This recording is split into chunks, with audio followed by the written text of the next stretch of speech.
সাত সকালে বিদ্যাধরী নদীতে দেখা মিলল পূর্ণবয়স্ক কুমিরের। ঘটনাস্থলে বন দপ্তর। গত 2 মাসে 5টি কুমিরের দেখা মিলেছে সুন্দরবনের একাধিক নদীতে।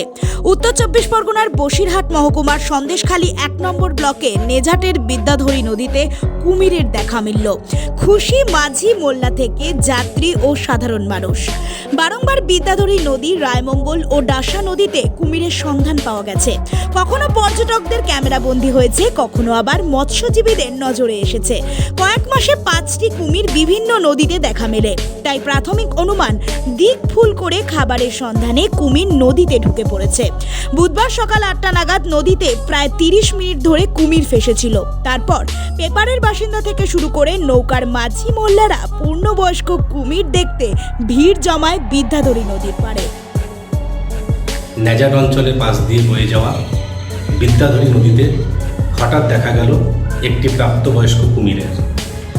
এই কুমিরটি দেখা মাত্রই গ্রামবাসীরা আস্তে আস্তে এসে নদীর পাশে ভিড় জমায়।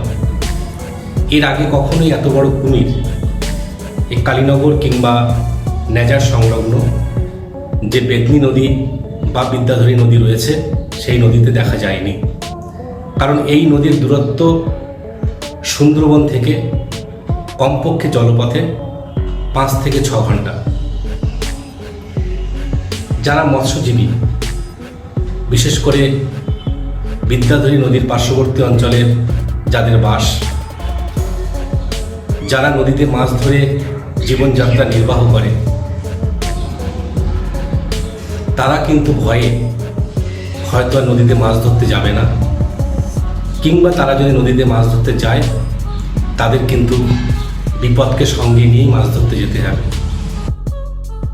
Bureau report, the voice now.